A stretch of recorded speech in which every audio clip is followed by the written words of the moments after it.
예, 대구 시민 여러분 안녕하십니까? 저는 계명 목요철학원 기획사부장 이재성입니다. 반갑습니다. 오늘은 목요철학 입문 포럼 802회입니다. 근대 유토피아 프랜시스 베이컨 두 번째 주제를 가지고 있고요. 오늘 아마 강연 주제의 핵심 텍스트는 베이컨이 썼던 신 아틀란티스라고 하는 하나의 유토피아적 공동체, 사회를 여러분한테 소개하게 될 텐데요. 강연 시작 전에 저희 목요철학원 백승균 원장님의 인사 말씀을 듣고 진행하도록 하겠습니다. 안녕하십니까, 백승균입니다. 시민 여러분들 때문에 저희들은 늘 행복하고 기쁩니다. 대구에서도 여기에 참여하시는 시민 여러분들은 어디 비교할 수 없을 정도의 위상을 갖고 계십니다. 거기에 대해서 늘 자부심을 갖고 우리 이런 행사도 이어가고 있습니다. 예, 근대 서양 사상에 와서 우리는 관전 포인트를 얘기한다면은 사람이 살아가면서 경험이 중요하냐 혹은 이성이 중요하냐 하는 그런 지금 흐름 속에 있습니다. 지난주에 진석영 교수님께서 그 영국 경험론, 신기관론을 소개하시면서 아주 그 시민 여러분들의 반응이 아주 컸던 것 같습니다. 지난 시간 이어서 이번에도 역시 베이컨을 얘기하고 있습니다만은 방금 이재성 교수가 말했듯이 이번에는 유토피아에 관한 이야기입니다. 특히 오늘 김종갑 교수님 그 원고를 제가 읽으면서 여러 가지로 감탄했습니다. 내밀한 문장력과 혹은 구상력, 그 표현력이 여기에 지금 참여하시는 모든 교수님들이 보통 분은 아닙니다만은 오늘 강의해 주실 김종갑 교수님의 이 강의는 너무나 저한테 가슴에 와닿았고 감동을 주었습니다. 이제 오늘 지나고 다음 주, 그 다음 주 이 두 회는 데카르트를 말씀드리게 될 것 같습니다. 그 데카르트는 경험이 아니라 이성이 더 중요하다, 생각이 더 중요하다는 입장입니다. 그러니까 지난 주일과 오늘은 경험에 초점을 맞추었고 다음 주일과 그 다음 주일은 이성의 생각에 초점을 맞추어서 강연을 할 겁니다. 경험이 중요하냐 이성이 중요하냐 이런 논란 속에서 경험보다 이성보다 더 중요한 것은 선음이다 하는 철학이 칸트 철학이었습니다. 내년에는 그렇게 이어질 것 같습니다. 이런 전체적인 구상을 시민 여러분들은 한번 생각하시면서 오늘 이 강의를 들으시면 좀 더 이해하는 데 도움이 될 것 같습니다. 늘 참여해 주셔서 너무 고맙습니다. 건강하십시오.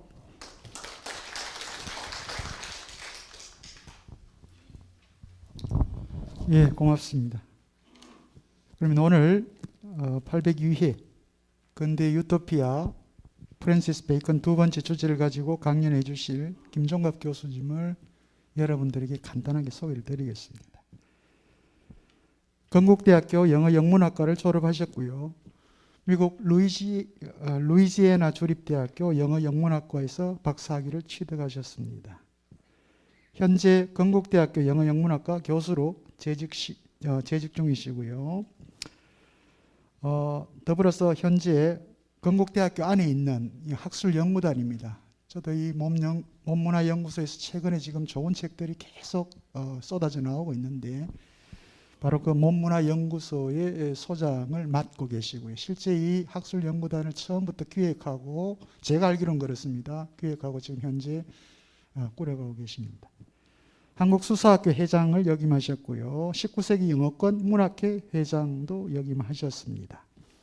오늘 우리 주제 강령과 관련해서 중요한 또 주제 중에 하나죠. 베이컨의 새로운 아틀란티스라고 하는 책을 2002년도에 또 번역을 하셨습니다. 그 외에 근대적 몸과 탈근대적 정상, 혐오, 감정의 정치학, 쌍탈자케, 몸, 하나이고 여러 신세계에 관하여 등등 다수의 저서와 논문들을 세상에 내놓으셨습니다. 오늘 제802회 베이컨을 주제로 강연해 주실 김종각 교수님을 연단에 모시겠습니다. 초대해 주셔서 감사를 드립니다. 그리고 800회가 넘게 계속 인문학 강좌를 진행해 왔다라는 게 이게 참 놀랍게 느껴집니다. 거의 기적처럼 느껴지고요. 그리고 제가 특강을 의뢰를 많이 받는데 이상하게 제가 갔던 동네가 부산하고 대구하고 두 동네밖에 없습니다. 그리고 부산을 한 10번 갔다라면 대구는 20번쯤 왔습니다. 그리고 또 범어도서관을 보는 순간에 대구에서 이런 행사를 많이 갖는 게 이게 제도적으로 물질적으로 뒷받침이 되는구나 생각하면서 다시 한번 감탄했고요. 그리고 또 백순도 원장님께서 그렇게 오랜 동안 지속적인 노력을 하셨구나. 사실 인문학이라는 게 이러한 전통을 맹맹이 이어져 오는 거, 이게 인문학의 정신이라는 생각이 들거든요. 그리고 김수영 씨가 위대한 뿌리에서 전통이라 하면 그게 뭐가 됐든 뭐 망건, 요강 모든 반동들도 다 좋다라고 이랬었는데 이런 인문학적 전통을 이어나가는 게 얼마나 아름답고 훌륭한지 이 말씀을 드린 이유 중 하나는 오늘 얘기하고자 하는 베이컨하고 연결이 되어 있습니다. 베이컨은 전통적 의미의 인문학을 굉장히 격한 어조로 비난을 했었거든요. 그리고 우리가 필요한 것은 플라톤적 아리스토텔레스의 그러한 인문학이 아니라 세상을 변모시키고 세상을 새롭게 만드는 그런 기계 도구와 같은 망치와 같은 그러한 철학이 필요하다 이렇게 얘기를 했었고요. 그 점에 있어서 전통적인 인문학에 대해서 아주 거리를 두었던 인물이거든요. 따라서 베이컨과 더불어서 우리가 인문학이란 무엇인지, 그리고 여러분들하고 같이 이런저런에 모여서 이런저런 인문학적 주제를 가지고 얘기하는 게 도대체 어떤 의미를 가지는지, 그런 것들을 같이 더불어서 고민하기에 굉장히 좋은 철학자다 이런 생각이 들었습니다. 더구나 코로나 때문에 최근 여러분들 혹은 또 다른 분들을 만날 기회가 참 드물었었는데요. 근데 여러분들을 만나는 자리에서 언제나 이제 드는 느낌은 뭐냐면, 만약에 여러분들이 베이컨에 관심이 있다, 혹은 또 뭐 철학에, 인문학에 다른 주제에 관심이 있다라면 인터넷 들어가면 동영상 자료든 아니면 그냥 텍스트로 되어 있는 자료든 엄청나게 많은 정보들이 있거든요. 그리고 제가 아무리 날고 기는 지식을 가지고 있어도 그러한 정보하고 대적해서 제가 이길 수가 없고요. 그러면 지식 정보에 있어서는 저는 필요가 없거든요. 또 AA 때문에 뭐 의사도 필요 없어지고 판검사도 필요 없어진다 이런 얘기도 나오지만, 인터넷은 지식의 바다잖아요. 정보의 바다고요. 그 정보의 바다에 비하면 제가 말씀드리는 것은 한 방울 물방울보다 못할 텐데, 그런데도 불구하고 왜 여러분들이 이 자리에 오셨을까? 그럼 또 저는 또 여러분들에게 뭘 드릴 수가 있을까? 이런 고민을 언제나 하는 거고요. 그리고 저는 우선 결론부터 말씀을 드린다면, 우리가 인터넷에서 혹은 책으로 이런저런 자료를 보고 책을 읽을 때 여러분들이 많은 정보들을, 많은 지식들을 습득을 할 수가 있죠. 근데 현장에서 이렇게 이제 만나서 대화를 하거나 이렇게 강의를 하고 여러분들이 질문, 답변 오고 갈 때는 일방적인 관계가 아니라 쌍방적인 관계거든요. 그리고 여러분을 통해서 제가 변화하고 또 저를 통해서 여러분들이 변화하고 서로 변하는 과정, 그러면 새로운 전통을 만들어 나가는 거, 혹은 새로운 인간, 새로운 미래를 열어 나가는 거, 이것은 인터넷에서는 혹은 책을 통해서는 불가능하지 않나. 그 점에 있어서 이러한 게 인문학 강좌가 굉장히 의미가 있다고 생각하고요. 그리고 또 이런 기회가 있을 때마다 제가 도대체 뭘 하고 있는가, 그 의미를 저는 여러분처럼 되고 여러분도 저처럼 되고 이렇게 상호 참여, 상호 변화의 과정, 이게 바로 인문학의 목적이다, 이런 생각을 했습니다. 그리고 오늘 주제가 베이컨인데요. 베이컨의 유토피아적인 상상력. 베이컨은 아틀란티스라는 책으로 그러한 과학적인 세계관을 전개를 했었죠. 그리고 지금 5세, 6세기가 지난 지금 만약에 여러분들로 하여금 새로운 유토피아를 구상하도록 만약에 기회를 드린다라면 여러분들 혹은 우리는 어떻게 새로운 유토피아를 우리가 마련할 것인가, 우리는 어떠한 상상력을 전개할 것인가, 이런 고민을 같이 한번 해보려고 합니다. 그리고 지난 시간에 여러분들이 프랜시스 베이컨에 대해서 혹은 신기관에 대해서 이미 강의를 들으셨기 때문에 이미 베이컨에 대해서 어떤 사람인지 어떤 인물인지 그의 새로운 과학관 등등 이미 많이 알고 계실 겁니다. 근데 그런 사람이, 그러한 프랜시스 베이컨이 구상했던 이상적인 사회의 모습이 과연 우리가 원하는 모습일까? 그리고 우리는 어떻게 베이컨과 다른 새로운 미래를 열어나갈 것인가? 이런 말씀을 주로 그런 질문을 중심으로 해서 강의를 하려고 합니다. 슬라이드를 보여드리겠습니다. 목차가 우선 베이컨의 생애, 시대적 배경, 그 다음에 학문에 대한 새로운 관점 등등 이런 것들은 뭐 지난 시간에 들으셨기 때문에 교수는 빨리 그냥 형식적으로 그 다음 논의를 해서 그냥 짚고 넘어갈 거고요. 그리고 그 다음에 베이컨이 그리는 유토피아의 실체가 어떠한가 소개를 드리고, 그 다음에 현대 지금 2021년 그리고 코로나 바이러스 때문에 우리가 완전히 삶이 뒤바뀌어 버렸는데, 그러면서 우리는 미래에 대한 불안감, 미래에 대한 관심도 증폭하고 있죠.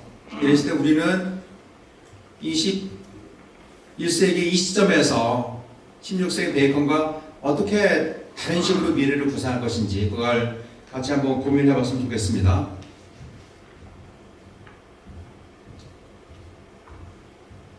이미 베이컨에 대해서는 다 소개를 받으셨기 때문에 그냥 넘어가겠습니다. 그리고 오른쪽에 있는 그림이 뉴 아틀란티스라는 책의 표지인데요. 표지를 보게 되면 여기 바다가 있고 바다 한 가운데 섬이 있습니다. 이 섬이 바로 뉴 아틀란티스이고, 아틀란티스는 과거에 있다라고 믿어졌던 그러한 상상의 신화적인 섬이죠. 그 섬을 빌어서 베이컨이 새로운 미래를 구상했던 것이고요. 그리고 흥미로운 점은 뉴 아틀란티스에 아메리카 신대륙이 나옵니다. 신대륙하고 베이컨이 발견한 이 뉴 아틀란티스하고 비교를 합니다. 그리고 비교라는 대목이 굉장히 저희가 앞으로 어떻게 살 것인가라는 질문 관련해서 중요할 것 같고요. 우선 이걸 말씀드리고 그 다음으로 넘어가겠습니다. 베이컨에 대해서 잠깐 설명을 하는데, 프랜시스 베이컨은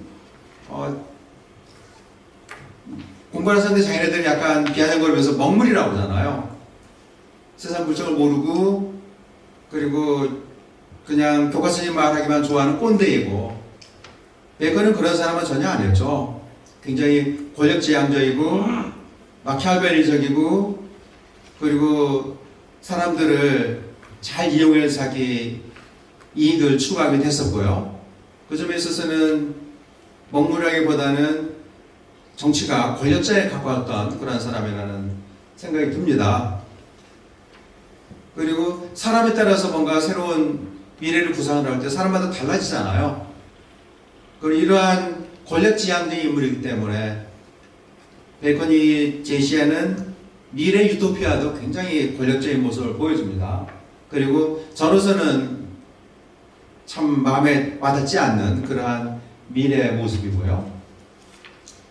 자, 여기서 잠깐 왜 도대체 프랜시스 베이컨이 그러한 유토피아 책을 썼을까? 그리고 더욱이 베이컨만 썼던 게 아니라 아까 원장님께서 지난해 여러분들이 토머스 모어의 유토피아 그런 강좌가 있었던 얘기를 들었습니다. 베이컨만 유토피아를 썼던 게 아니라 그 이전에 토머스 모어, 그 다음에 또 라캄파넬리아의 태양의 도시, 그리고 기독교 왕국 같은 이러한 유토피아적인 책들이 쏟아져 나왔거든요. 그러면 그때 뭔가 그러한 책들이 나오도록 만드는 시대적인 분위기가, 시대적인 요구가 있었을 것이다. 이런 생각이 당연히 들겠죠. 이때 새천년이 시작이 되는구나. 지금 계속 지속되어 왔던 중세가 마침표를 찍고 새로운 시대가 점차 안전에 전개되는데, 그러면 이 시점에서 우리가 미래를 어떻게 계획을 할 것인가? 백지에다가 새로운 그림을 그리듯이 과거는 다 지나갔다. 이제 세상이, 우리 삶이 백지라고 생각을 해보고 한번 우리가 원하는 모습을, 내 미래를 혹은 우리 나라의 미래를, 인류 미래를 한번 조명을 해보자. 일종의 새 출발의 문제의식이죠. 그리고 그런 새 출발을 자극한 몇 가지 사건들이 있죠. 우선 중세 끝나고 르네상스 시대 근대가 시작이 됐고요. 그 다음에 봉건 농업사회가 끝나고 점차 이제 산업사회로, 자본주의 사회로 이행을 하기 시작을 하죠. 그러다 보니까 그 전에 학문들은 세상을 관조하는 학문이었습니다.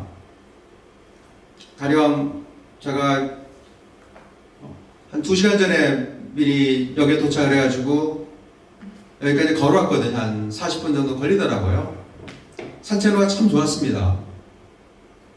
단풍들이 떨어져서 소리를 내면서 길바닥 구르고 있고요. 그때 전에 세상은 참 아름답구나. 이게 이제 전통적인 철학이었죠. 참 아름답구나. 그리고 어떠한 질서일까? 어떠한 조화일까?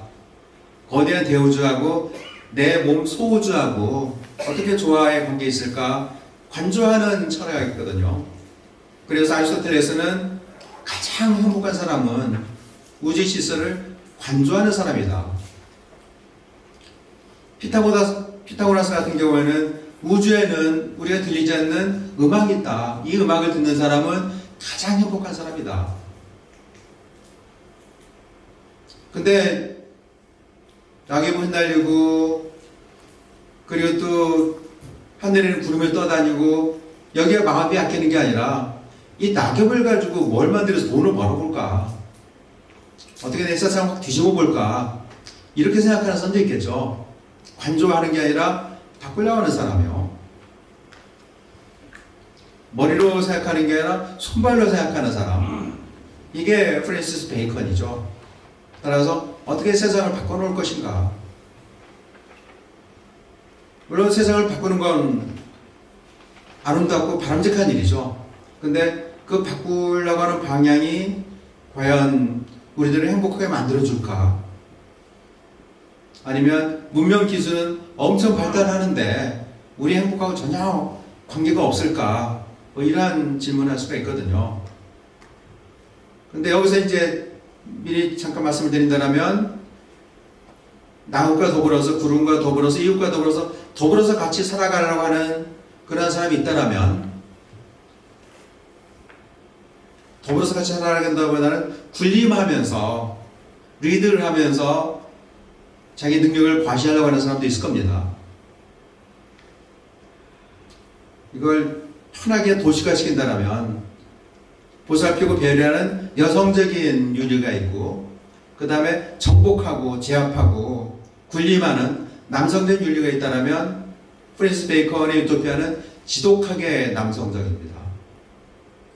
그래서 제가 지향하는 세계하고는 더불어서 같이 살고 보살피고 같이 아름다워하고 이런 세상은 너무나 거리가 먼데, 아무튼 이런 베이컨의 유토피아를 이 시점에 생각해 보니까 저는 굉장히 가치가 있다고 생각이 드는데요. 우리가 지금 인류세 시대에 살고 있다고 그러죠. 그리고 기후변화로 인해서 지구온난화, 앞으로 어떤 일이 일어날지를 모르고요. 그래서 인류의 종말 뭐 이런 얘기도 많이 나오잖아요. 근데 어찌 본다면 그런 식으로 세상이 망가진 게, 생태계가 망가진 게 중세가 끝나고 르네상스가 시작되고 근대의 시발점 베이컨과 더불어 시작이 됐거든요. 그리고 베이컨은 세상을 싹 갈아엎어서 인간이 가장 살기 좋은 그런 과학기술의 낙원으로 만들어 했습니다. 그런데 과연 우리가 지금 낙원에 살고 있는가? 이런 질문을 우리가 먼저 이 지점에서 드릴 수가 있고요. 아무튼 이런 것들이 염두에 두면서 살펴보기를 하죠.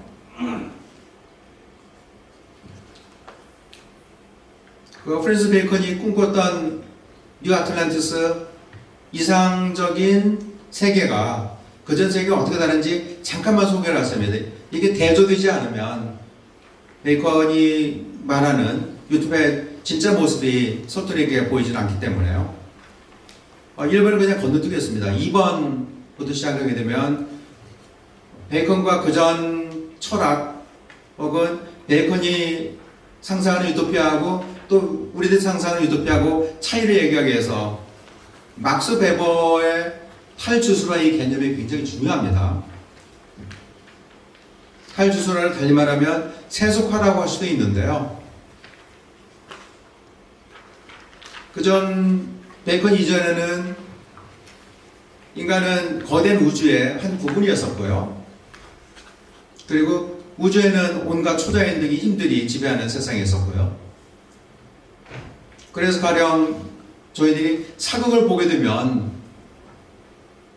후궁들끼리 암투로 걸리다가 해코지를 하기 위해서 인형을 만들어가지고 바늘로 찔러서 계속 저주를 하게 되면 시름시름 앓다가 죽고 이런 일이 생겨나잖아요. 이게 바로 주술적인 세상이죠. 과학적으로 기계적으로 설명할 수는 없지만 어떤 초자연적 힘의 작용을 하는 거예요. 그래서 우리가 밤하늘 떴는 별을 보면서 저 별은 나의 별이라고, 별하고 나하고 전혀 무관한데, 그리고 또 그녀의 반짝이는 눈동자라고 또 그런 식으로 별하고 나하고 어떠한 상응관계를 얘기하기도 하죠. 근데 막스웰이 얘기하는 탈주술하는 그러한 신비적인 그러한 탈자연적인 그러한 세계관이 완전히 끝나고 기계론적인 시계처럼 모든 것들을 기계론적으로 만유력에 의해서 설명하는 그러한 새로운 세계관으로 대치됐다. 이게 바로 탈주술화거든요. 그리고 이러한 세상에서는 최고의 목적은 인간의 행복이다. 주술적인 세계관에서는 인간의 행복이 아니라 신의 영광이라든지 자연의 섭리 조화라든지 이런 것들을 얘기하고 있는데, 탈주술화되고 세상이 세속화되면서 인간의 행복이 가장 중요한 명제로 등장하게 됐습니다. 그러면서 여기서 빚어진 결과는 인간의 행복 말고 강아지 행복이라든지 호랑이 행복이라든지 나무 행복이라든지 산신령의 행복이라든지 이런 문제는 전부 다 물 건너 가버리죠. 따라서 이 결과는 인간 중심주의죠. 그리고 프랜시스 베이컨이 지극히 인간 중심주의였다고 말을 할 수가 있고요. 따라서 이러한 인간 중심주의, 인간을 중심에 놓고 인간의 행복을 위해서 우리가 세상을 어떻게 바꿔놓을 수가 있을 것인가. 세상을 뒤집어 엎어서 어떻게 아파트로 만들고 공장으로 만들고 그리고 상품으로 만들 수가 있을 것인가. 이런 문제가 이를테면 베이컨이 새로운 유토피아를 구상을 할 때 그 배경에 깔려 있었던 것이죠. 그리고 이러한 베이컨의 유토피아는 토머스 모 유토피아하고는 너무나 다릅니다. 토머스 모 유토피아는 같이 잘 살자, 어울려서 조화를 이루면서 정의롭고 평등하게 서로 일하고 서로 노력하면서. 근데 프랜시스 베이컨의 유토피아는 그러진 않습니다. 굉장히 빈부의 차이가 심하고 권력적인 위아래 위계관계가 심하고요. 그리고 남성 중심적이고, 그리고 자연을 보살피는 게 아니라 자연을 정복하고 자연을 위해서 군림하고 자연을 욕망 충족의 수단으로 삼게 되죠. 그 다음으로 넘어가겠습니다.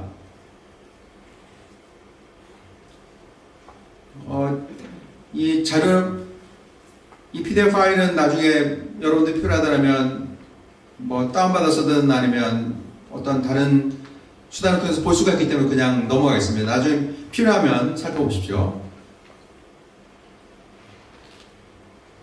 다시 이제 이 두 개의 슬라이드를 정리한다면 이런 식으로 어떻게 세상을 인간 욕망을 충족시킬 수 있는 그런 상품을 만들 것인가, 자연의 상품화 혹은 자연의 공장화, 기계화 이런 식으로 설명할 수가 있는데요.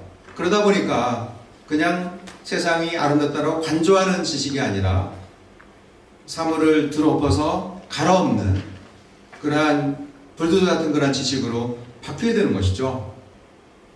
그리고 우리는 지금 그러한 과학기술적인 세계관의 끝자락에 있지 않은가.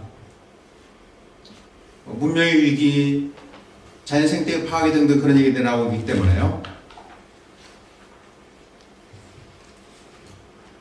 아마 지난 시간에 여러분들이 4가지 우상 등등 얘기를 들으셨을 겁니다. 그래서 그냥 지나가겠습니다.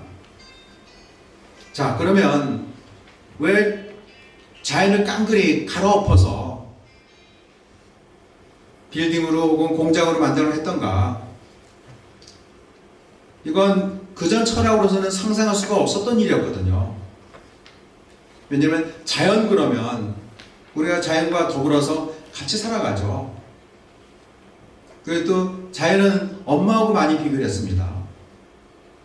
모성적인 자연, 엄마의 품, 자연의 품, 자연과 더불어서. 그래서 만약에 산을 허물어서 터널을 뚫고 금을 채취하고 석탄을 캐고 이런 것들 부분적인 해결은 했지만 이런 식으로 자연을 구멍을 뚫고 석탄을 캐내고 이런 활동들을 굉장히 이념적으로 싫어했습니다. 왜냐하면 그것은 자연을 짓밟고 능욕하고 훼손하는 짓이다.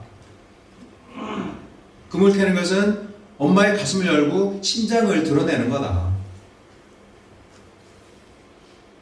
자연을 그렇게 착취 이용의 대상으로 삼지는 않았거든요. 근데 프랜시스 베이컨이 여기에 대해서 일절 화해나 타협의 죄수가 없습니다. 그냥 나서서 자연을 정복하고 자연이 계속 반항하면 묶어서라도 자연을 다스려서 자연을 너의 종으로 만들어라. 그전에는 인간은 자연의 종이다라는 생각이 지배되어 있었죠. 그리고 또 자연을 지배하는 신이 하나님이기 때문에 인간은 그 신적인 기획의 작은 일부였었고요. 근데 이제 인간이 자연 밖으로 벗어나서 자연을 감금하고 착취하고 실험하고 조작하고 고문해서라도 자연을 인간의 행복을 위한 도구로 삼아라. 따라서 도구적인 자연관이 등장합니다. 그래서 지금 여기 슬라이드를 보게 되면 베이컨은 인간이 타락하기 이전을 상상합니다. 성경의 시나리오를 가져와서 인간이 타락하기 전에는 에덴 동산에서 인간하고 짐승들 또 나무들과 꽃들 더불어서 행복하고 조화로운 삶을 살았다. 근데 타락으로 인해서 모든 게 망가져 버렸는데 그 망가진 것들이 무엇인지 여러 가지 우리가 그 아이템들을 짚어낼 수가 있습니다. 근데 베이컨이 짚어내는 건 굉장히 베이컨다워요. 인간이 자연에 의해서 군림하고 자연을 지배할 정부가 있었는데 우리가 자연을 통제권을 놓쳐버렸다. 그리고 타락하면서 자연도 그전에 언제나 평화롭고 질서정연하고 아름다웠었는데 망가진 자연들이 생겨난다. 가령 짐승이나 인간 같은 경우는 불구자들이 태어나죠. 그리고 천재지변이 일어나기도 하고요. 이런 것들은 타락의 결과로 망가진 자연이다. 그럼 우리는 망가진 자연을 어떤 식으로 과학적인 원리, 과학적인 힘을 가지고 버릇을 들여서 다시 길을 들여서 순한 자연으로 돌려놓을 것인가? 그리고 자연을 우리 먹고 사는 문제를 해결할 수 있는 그런 수단으로 만들 것인가? 이런 관점에서 자연을 접근했습니다. 그래서 밑에 있는 구절을 한번 읽어보죠. 자연이 아무튼 타락의 결과로 자연이 순수했던 자연이 평화로운 자연이 혼란스럽고 그리고 반항적인 자연으로 바뀌었는데 그 자연은 우리가 교정을 해야 된다. 우리가 버릇을 고쳐야 된다. 이런 관점을 제시했습니다. 그래서 읽어본다면 그래서 자연이 그 전에 표면에 있었던 자연의 질서, 조화, 원리들이 숨어버렸는데 우리가 숨은 것을 파내서 헤집어서라도 캐내야 된다. 그리고 필요하다면 자연이 순순히 자기 비밀을, 자기 원리를 토해내지 않으면 고문해서라도 불고문을 해서라도 자연으로 하여금 입을 벌여서 고백을 하도록 만들어야 된다. 그러면서 베이컨이 실험을 강조를 했습니다. 실험이라는 것은 자연의 목소리에 귀를 기울이는 게 아니라 꽃이 피고 지고 그리고 하늘로 돌을 던지면 돌이 떨어지고 등등 그런 것들을 왜 그럴까 아리스토텔레스는 생각을 하고 고민했다면 베이컨은 그것을 조작하고 실험을 해서 그 원리를 밝혀야 된다고 주장을 했습니다. 따라서 베이컨의 철학은 실험실의 철학이죠. 그리고 실험실에서는 자연이 자기 비밀을 자발적으로 토로하지 않으면 고문해서라도 토로하도록 만들어야 된다. 이때 자연을 여성으로 비유를 했습니다. 특히 마녀로 비유를 했었어요. 중세시대 때 마녀 재판들이 성행했었잖아요. 그리고 물속에 빠뜨리기도 하고 자백을 받아내기 위해서요.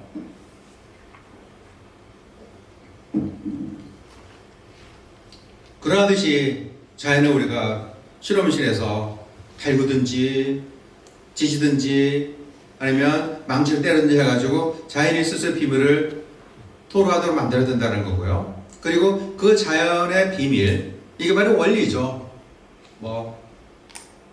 만약에 불을 가하면 물이 끓고 100도가 된 비듬점, 아니면 또 열이 어떻게 전달되는지, 그리고 두 물체가 부딪혔을 때 어떤 식으로 작용 반작용 법칙 같은 것들, 이런 것들이 자연의 비밀이거든요.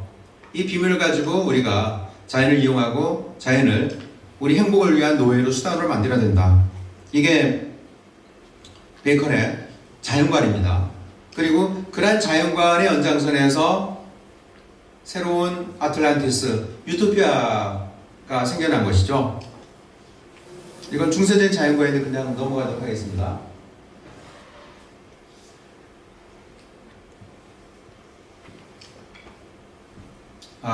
그리고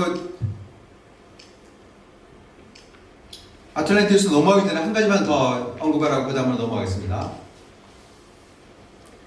새로운 시대가 열리면서 중세 끝나고 근대가 열리면서 이제 빈 백지에다가 미래의 그림을 청사진을 그리라고 한다고 했잖아요. 그러다 보니 이때 이 시점에서 백지의 비유가 철학사에 많이 등장했습니다. 그래서 가령 인간이 만약에 사회적인 제도나 혹은 학문 이런 것들 없이 그냥 자연 그 상태에 그대로 있다라면 어떻게 될 것인가? 문화의 백지 상태에서, 이게 바로 토머스 홉스의 리바이던의 만인의 만인의 투쟁이죠.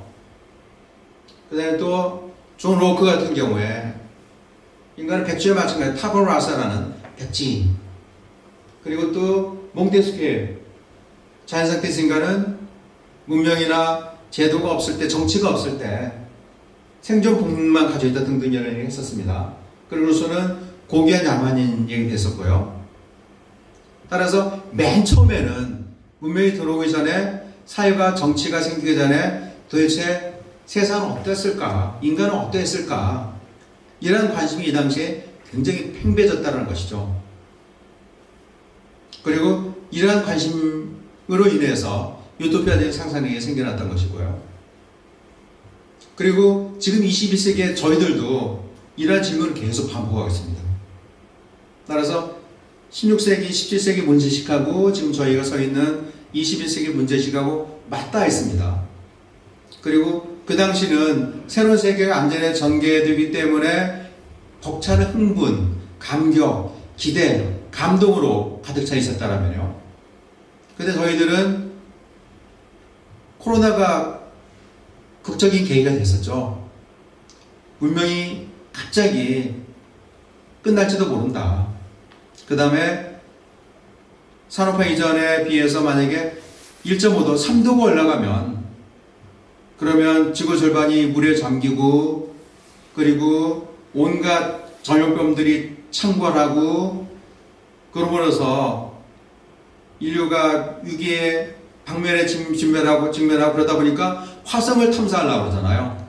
지구의 기회는, 지구의 문명 끝났고 이제 여차하면 화성으로 떠나야 된다 그래서 2030년까지인가 100만 명 이주 계획도 세워놓고 있고요.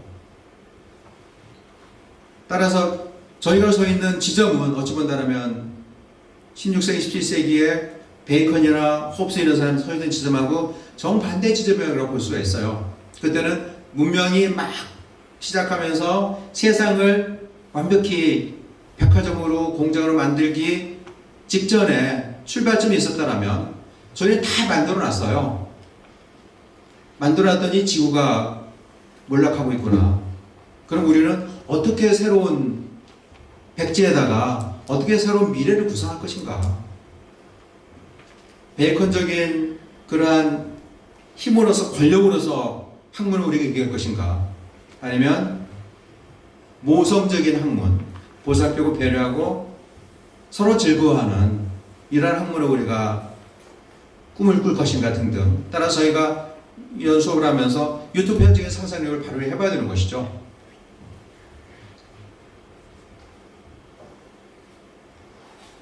그래서 나왔던 유토피아 소설들을 잠깐 소개를 드렸고요. 그리고 프랜시스 베이컨 들어가기 전에 그전 다른 소설들에 나타난 이상적인 사회의 모습을 잠깐 소개를 하겠습니다. 특히 토머스 유토피아는 굉장히 평등한 사회입니다. 빈부의 차이도 없고 사유재산도 없습니다. 그리고 이런 구절이 나와요. 사람들은 바라는 게 없기 때문에, 바라는 게 있으면 내가 만약에 좋은 차를 타고 싶다라면 좋은 차가 없는 게 눈에 들어오죠. 만약에 압구정대 아파트를 가지고 싶다라면 없는 게 눈에 들어오죠. 없는 게 눈에 들어오면 그게 바로 가난이죠. 왜 나는 없는 것밖에 없냐. 근데 바라는 게 없으면 압구정 아파트도 필요 없고, 그리고 큰 차도 필요 없고, 큰 차 있으면 운전할 때 운전이 힘들죠. 그리고 자칫하면 사고 나고요. 그냥 있는 걸 만족을 한다 그러면 사실 가난이 생겨날 수가 없거든요. 그래서 나중에 윌리엄 제임스라는 심리학자는 행복을 분자 분모 이꼴 값으로 정식화시켰어요. 밑에는 분자는 욕망, 분모는 가진 것. 그리고 값이 나옵니다. 내가 바라는 게 하나도 없으면, 만약에 제가 10만 원을 가졌다 해보죠. 10만 원이 분모입니다. 근데 분자가 바라는 게 하나 더 빵이에요. 그럼 분자가 0이고 분모가 10만이라면 값이 어떻게 될까요? 무한대죠. 저는 무한한 행복, 무한한 부를 가졌다 말할 수가 있고요. 근데 제가 가지고 있는 게 1000억이다. 근데 원하는 것은 1000억 그 이상의 단위 잘 모르겠네요. 10조다? 그럼 가지고 있는 게 10분의 1, 100분의 1로 줄어드는 것이죠. 근데 아무튼 토머스 모어가 구사한 유토피아는 내가 가진 게 뭐가 됐든 있는 거 가지고 만족하는, 그걸 더 이상 바라지는 않는 그러한 유토피아죠. 이게 사실 어찌 본다면 모든 부모님들이 자식에 대해서 가지고 있는 생각이 그렇잖아요. 내 자식이 공부를 잘하든 못하든, 잘생겨서 못생겼든, 저처럼 키가 작든, 키가 장대처럼 190 이상 크던, 그냥 그걸로 만족하잖아요. 그렇기 때문에 거의 무한대 행복이라고 볼 수가 있는 것이죠.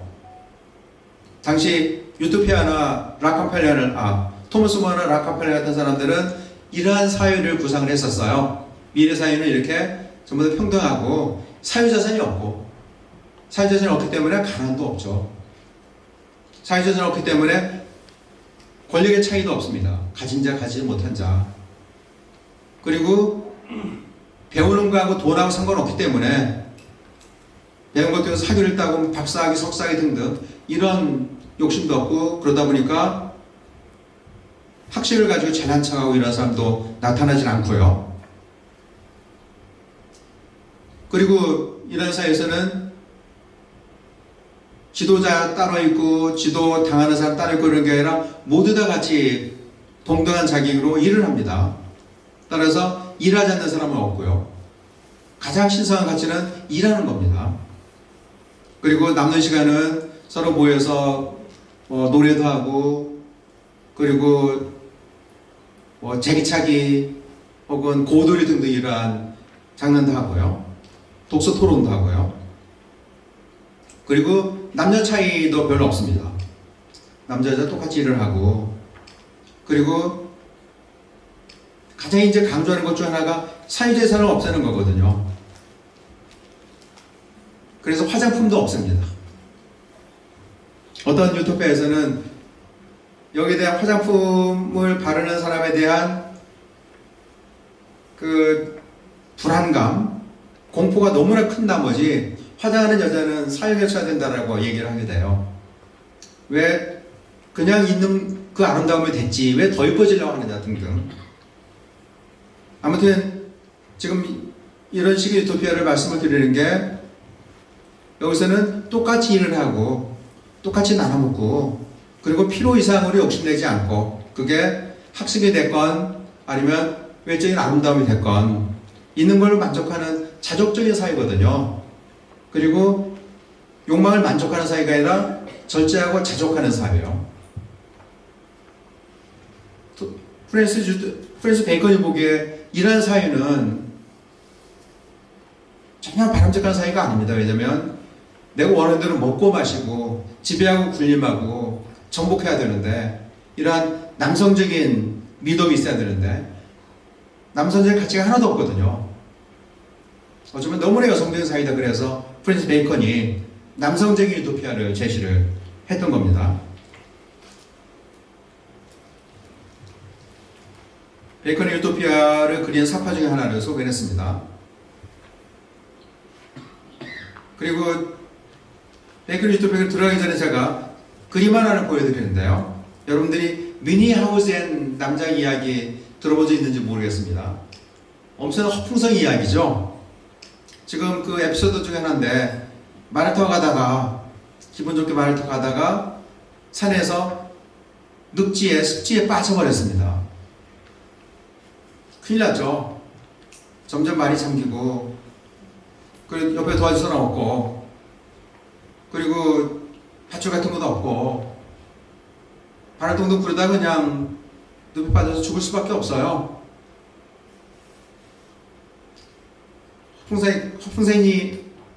허풍선이 얘기라고 그랬잖아요. 이때 이 미니어처 남자가 기박한 아이디어를 만들어냅니다. 손을 쭉 뻗어가지고 자기 머리카락 붙잡아서 늪지 밖으로 자기를 집어서 건져 올려요. 그렇게 할 수가 없죠. 내가 내 몸이 늪에 잠긴 몸, 늪 바깥에서 건져 올린 몸으로 자기 자신을 두 개로 만드는 거예요. 이 얘기를 말씀드리는 게 우리가 자연에 살면서 이런저런 흉년이 있으면 기근에 시달릴 수도 있고, 그다음 또 자연재해 피해를 입을 수도 있고요. 그랬을 때 그냥 늪에 빠져서 당하는 게 아니라 어떻게 우리가 과학기술을 이용해서 또 하나의 팔로 나를 건져 올리는가. 이게 또 하나의 팔이 크레인이잖아요. 포크레인, 크레인 같은 걸 나를 이렇게 건져 올리는가. 그래서 자연에 내가 속수무책으로 당하는 게 아니라 자연을 어떻게 개조해서 내 하인으로 나에게 봉사도로 만들 것인가. 따라서 이러한 그 기획을 설명하는데 이 미니하우징 남작의 이러한 그 허풍들, 이런 것들이 어찌 본다면 베이컨이 가지고 있는 자연관을 잘 요약해서 보여준다는 생각이 듭니다.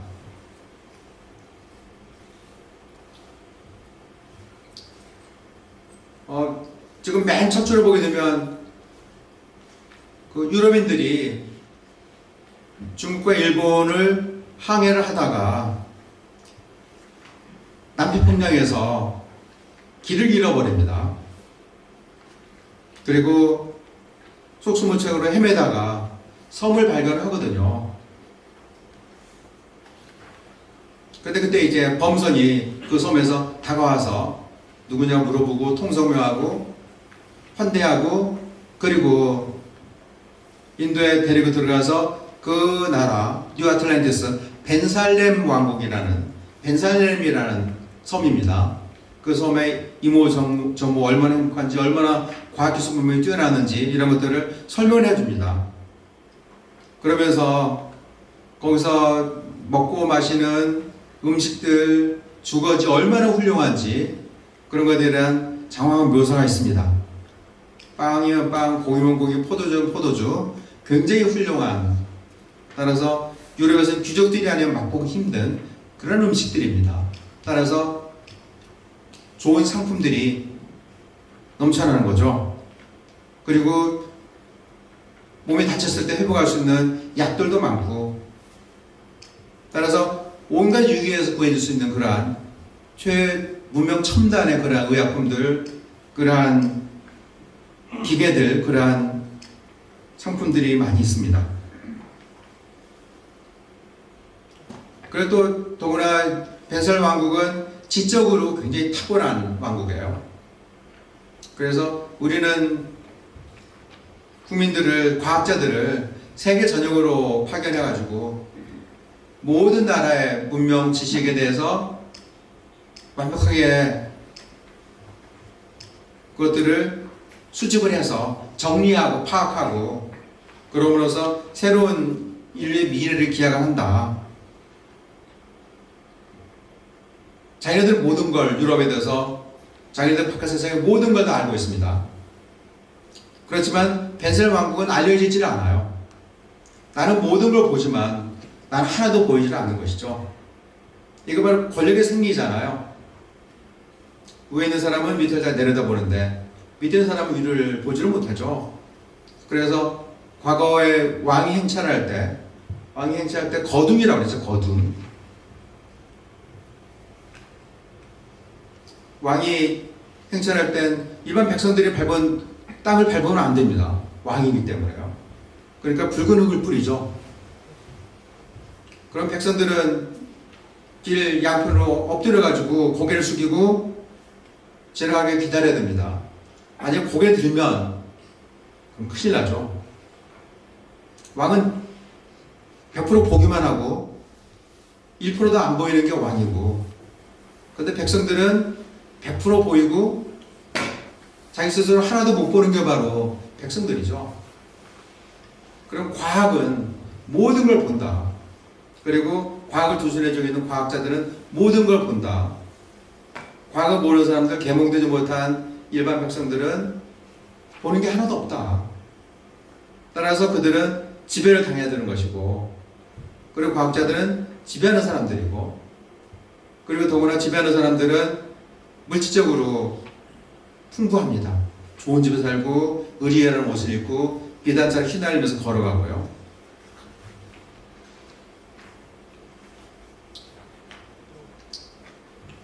이 펜실베니아 왕국의 과학자들이 아무튼 이런저런 이제 자기들이 가지고 있는 최첨단 문명을 보여줍니다. 그러면서 아메리카 신대를 얘기를 해요. 이 지점이 참 재밌는 대목 같아요. 과거에 홍수가 있었다. 근데 홍수 이전에는 아메리카하고 신대륙하고 이 뉴 아틀랜티스하고 서로 교류하면서 살았다. 그 당시에는 두 아메리카 신대륙하고 펜실베니아 왕국하고 전부 다 과학적으로 지식 지혜에 있어서도 뛰어난 나라였었다. 근데 이제 홍수가 있고 나서 완전히 두 나라의 형편이 상황이 달라졌다는 것이죠.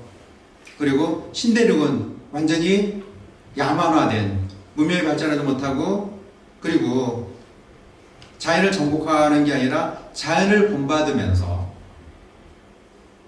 자연의 원리에 따라서 살아가는 사회이고, 그러니까 굉장히 바람직선보다 후진 사회죠. 근데 펜실베니아 왕국은 자연을 정복하고 자연을 제압해서 내 명령에 복종하도록 만드는 나라고요. 그러면서 아메리카 신대륙은 문명이 발달하지 못해가지고 추울 때 옷을 해서 몸을 보호해야 되는데 그러지 옷을 만들 재주가 없으니까 동물의 털옷을 입고, 근데 여름이 되면 가볍고 산뜻한 옷을 입어야 되는데 그런 능력 없기 때문에 그냥 발가벗고 살고, 루소가 말하는 고귀한 야만인, 이걸 가장 부정적인 모습으로 프랜시스 베이컨이 제시합니다. 그리고 1492년에 아메리카 신대륙이 발견이 됐잖아요. 어찌 보면 만약에 루소라면 굉장히 아름답고 자연과 조화를 이루면서 행복하게 사는 사람들로 묘사할 수가 있었을 텐데, 프랜시스 베이컨의 보기에는 인간적이지 못한, 동물의 단계에서 벗어나지 못한 그런 야만으로 묘사를 하죠. 그러면서 계속해서 우리 펜실베니아 왕국이 얼마나 뛰어난 왕국인지 계속해서 자랑을 하죠.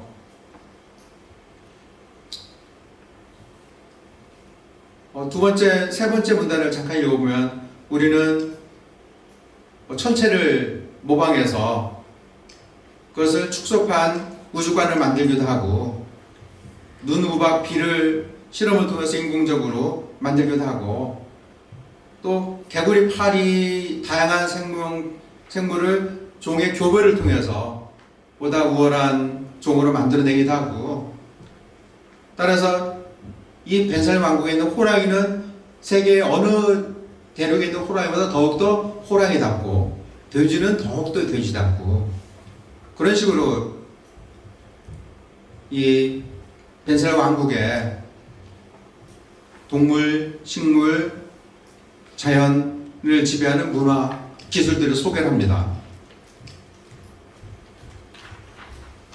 그리고 여기에서 가장은 우리 현대사회에서는 가장이 없는 사회로 그러잖아요. 근데 여기서는 완벽한 가부장제 사회입니다. 가장은 30명 정도 자녀를 보내고 있고 언제나 왕으로서 군림을 하고, 그리고 집안의 대소나 모든 일 다 혼자 결정을 하고요. 따라서 과학자가 모든 것들을 보고 모든 것들을 결정하고 지배하듯이 집에서는 가장이 모든 것들을 지배하고 결정하고 지배를 하는 것이죠. 이걸 정리한다면 구체적인 것들은 여러분들이 책을 읽어보면 될 것 같고, 그걸 전부 다 항목별로 설명할 필요는 없다고 생각이 듭니다. 여기서는 완벽한 질서, 그리고 그냥 질서가 아니라 위계적인 질서가 있습니다. 그래서 변화 혼돈이 없어요. 근데 완벽한 질서가 과연 행복한 사회인가? 자녀가 가끔 아버지한테 대들기도 하고, 그리고 12시 넘어서 들어오기도 하고, 이건 어쩌면 혼란이잖아요. 근데 완벽하게 아빠 엄마의 말에 복종하는 자녀가 훌륭한가? 근데 프랜시스 베이컨의 왕국은 완벽한 복종입니다. 그리고 모든 욕망은 다 만족시켜 줍니다. 먹고 싶으면 지금 우리 같은 경우는 밖에 나갈 수 없으면 배달 시켜서 음식을 먹잖아요. 그런 식으로 모든 욕망을 만족시킬 수 있는 그러한 문명의 이기를 가지고 있습니다. 그리고 그것은 자연을 상품으로 변화시키면서 가능해지는 것이고요. 근데 재밌는 것은 그렇게 자연을 변화시키면 후유증이 따르잖아요. 우리가 어떤 사람을 데려다가 죽어라 일을 시키면 그 사람이 망가지거든요. 우울증에 걸리거나 번아웃 되거나 등이 휘거나. 근데 자연을 그렇게 착취하고 자연을 그렇게 이용하는데도 자연은 망가지진 않습니다. 이산화탄소 배출도 없고 매연도 없고요.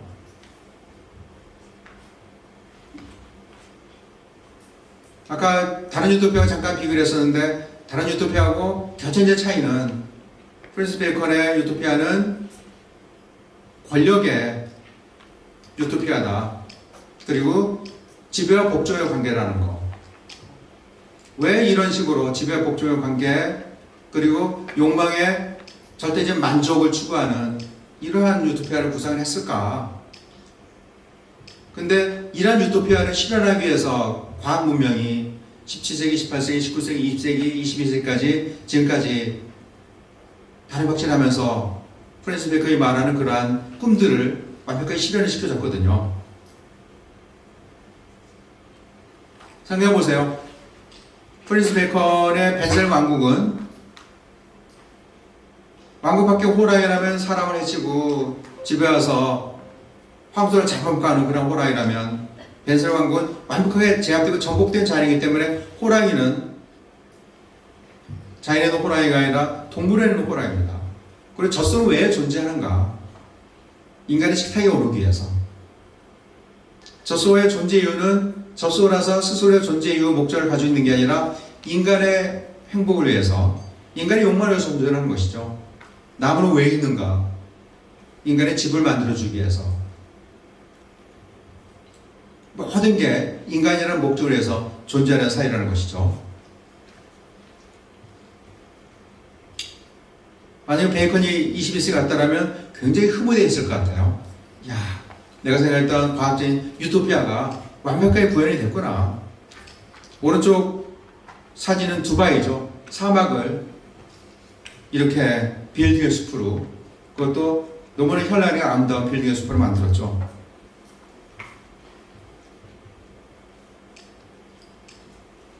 그런데 지금 시간이 다 됐기 때문에 한마디로 요약을 할게요. 베이컨이 구상한 새로운 유토피아는 16세기거든요. 그리고 백지에다가 새로운 사회를 그리는 그러한 시점입니다. 자연을 어떻게 우리가 만들 것인가? 자연을 어떻게 우리 문명화할 것인가? 아파트를 만들 것인가? 빌딩을 만들 것인가? 등등등. 근데 자연과 인간의 관계는 전통적으로 자식하고 엄마의 관계로 비교가 되었습니다. 그 당시 베이컨은 자연에 대해서 바라는 게 많았어요. 자연을 착취하든 고문을 시키든 윽박지르든 자연이 여전히 쌩쌩하게 자연일 것이다. 근데 엄마가 자식을 해서 모든 봉사로 희생을 하다 나중에는 암에 걸리고, 그리고 허리가 휘고 관절염에 걸리고, 어린 아들은 그거 상상 못하죠. 엄마는 죽을 때까지 건강하고 나라에서 모든 걸 다 하는 엄마라고 생각하거든요. 엄마가 쓰러지고 병에 걸리는 생각을 못해요. 이거 미성숙한 어린아이죠. 근데 베이컨이 자연을 바라보는 관점이 미성숙한 어린아이의 관점에서 자연을 바라다봤다. 자연을 이렇게 짓이고 착취하고 자연의 배를 드러내서 허파를 꺼내고 등등 그러면 자연이 망가지고 온난화가 시작이 되고 생태계가 무너지고 종들이 멸종하고 등등 이런 일들이 생길 수밖에 없는데 그걸 왜 전혀 몰랐을까? 근데 저희들은 알고 있잖아요. 문명사를 본다면 저희는 프랜시스 베이컨이 10대 중반이었다면 저희는 50대나 60대라고 볼 수가 있어요. 엄마도 망가져 가는구나. 이제 내가 엄마를 보살펴야 되는구나. 엄마한테 보약을 안 해드리면 또 같이 운동을 안 시켜드리면 한참을 내다볼 수가 없구나. 우리가 지금 지구를 자연을 그렇게 바라보고 있거든요. 따라서 베이컨과 더불어서 우리는 지구의 미래를, 자연의 미래를 우리가 어떻게 상상할 것인가. 엄마적인 패러다임을 적용할 것인가, 아빠적인 패러다임인가, 권력인가 사랑인가. 물론 그 중간 단계에 무수히 많은 선택지들이 있겠죠. 하지만 전 베이컨의 뉴 아틀란티스가 우리에게 의미를 가진다라면 지나치게 자연을 상통하고 자연을 문명화하는 그러한 패러다임이 어떤 후유증을 가져왔는지 그걸 살펴볼 수 있는 굉장히 좋은 반면교사가 아닌가. 이 점에서는 그 뉴 아틀란티스의 의미를 찾습니다. 이 정도로 마치겠습니다. 감사합니다. 2부 토론 진행을 하도록 하겠습니다. 재미있게 들으셨습니까? 지난 시간에도 우리는 베이컨의 사상을 함께 이해하는 시간을 가졌었는데요. 오늘은 그 사상을 구체화시킬 때 어떤 모습으로 드러날까라고 하는 얘기였는데요. 여러분들에게 또 토마스 모어의 유토피아를 비교해서 이제 비교를 해서 말씀해 주셨기 때문에 더 아마 쉽게 이해가 되지 않았나 싶습니다. 사실 토마스 모어는 성직자 출신이잖아요.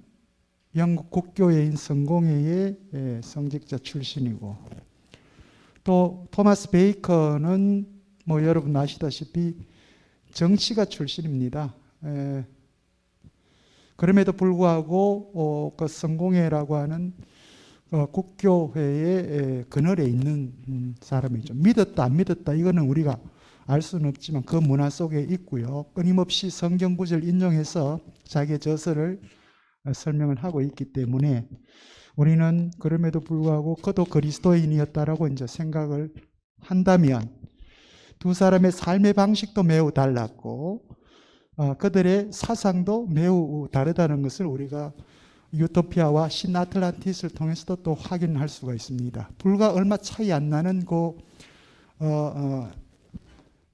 시간인데도 불구하고 왜 이렇게 달랐을까라고 하는 부분들이죠. 우리는 지난 시간에 르네상스 시기를 통해서 우리 토마스 모어의 유토피아를 경험했고요. 오늘은 이제 바로크 시대라고 이제 표현하기도 합니다만 그 시간적 차이는 별 것 없습니다. 그럼에도 불구하고 이 16세기 말 17세기는 유럽에서는 대부분 사상사에서는 그렇게 표현들 하기도 하죠. 천재들의 세기다 이렇게 표현합니다. 혹은 과학혁명의 세기다 이렇게 표현하기도 하고요. 그만큼 각기 다양한 영역에서의 소위 이 학문 영역이 분출하던 그런 식입니다. 과학의 이름으로. 그중에 대표적으로 프랜시스 베이컨도 정치가였지만 그럼에도 불구하고 그들과의 상호 인적 네트워크를 통해서 아마 많은 지적인 훈련을 받았던 것 같아요. 오늘 우리 김종갑 교수님께서 여러분들에게 아주 분명하게 여러분들에게 전달하셨기 때문에 따로 크게 이렇게 의문이 되거나 이런 건 없을 것 같습니다만 그럼에도 불구하고 베이컨을 우리가 한번 들여다봐야 되는 것은 우리 강자 선생님께서 말씀하신 것처럼 그가 17세기 이 초반이죠. 이게 거의 1620년대 이후에 이루어진 작업들이기 때문에 그가 바라봤던 방향, 그러니까 대항해 시대가 끝나고 난 이후 영국은 분명 어디론가 자기들의 탈출구를 찾았어야 될 텐데 그 시기에 그게 이제 아메리카였고요. 거기는 항상 새로운 시대로 갈 수 있는 희망, 꿈, 영국인들에게는 이런 미개척지로 이제 나타났고, 그리고 프랜시스 베이컨뿐만이 아니라 그 동시대의 유럽인들에게 미국은 하나의 어떻게 보면 자기들의 꿈을 펼칠 수 있는 그런 땅이기도 했습니다. 그러나 지금 우리들 같은 경우는 기본적으로 사유재산이라든지 소유권의 문제라든지 이런 거에 대해서는 당연히 그런 것처럼 이렇게 생각을 했습니다만, 이 당시만 하더라도 실제 재산권이나 소유권을 내세울 수 있는 사람들은 왕과 귀족 외에는 없었죠. 그들은 이미 신으로부터 받았다고 생각을 해왔던 사람이기 때문에 대대로 그렇게, 그 이외에는 누구도 뭐 자기 재산권이나 소유권을 얘기할 수 없었던 그런 시대였고, 그렇기 때문에 아마 토마스 모어 같은 이 성직자도 에덴의 동산을 그렇게 재산권, 소유권이 없는 공동재산, 공동소유라고 하는 그런 의미에서의 원래 그리스도교의 에덴 동산을 생각했을 수도 있고요. 이 프랜시스 베이컨은 토마스 모어와 전혀 다른 방식의 에덴 동산을 지금 얘기를 했습니다. 신아틀란티스. 같은 그리스도 문화임에도 불구하고 어떻게 이렇게 다른 그런 에덴 동산을 상상할 수 있었는지. 자, 그러면 지금 현재 우리의 모습은 어떤가? 아마 오늘 강재 선생님 말씀해 주신 것처럼 우리는 여전히 프랜시스 베이컨이 봤던 그 에덴 동산을 꿈꾸는 세상을 지금 목도하고 있고, 실제 또 그러한 삶을 살고 있는 거죠. 그래서 오늘 여러분들한테는 분명하게 그 메시지가 전달됐을 것 같은데, 이제 우리는 그런 의미에서 지금 현재 우리 삶과 관련해서 무엇을 어떻게 할 것인가라고 하는 성찰적 입장들이 우리에게 좀 필요하지 않을까, 그런 생각을 해봅니다. 관련해서 혹시 시민 여러분들이 갖고 계신 의문이 있으면 질문을 통해서 좀 더 분명하게 답변을 받을 수 있는 그런 기회를 갖도록 하시길 바랍니다. 지금부터 우리 시민 여러분들의 질문을 받도록 하겠습니다.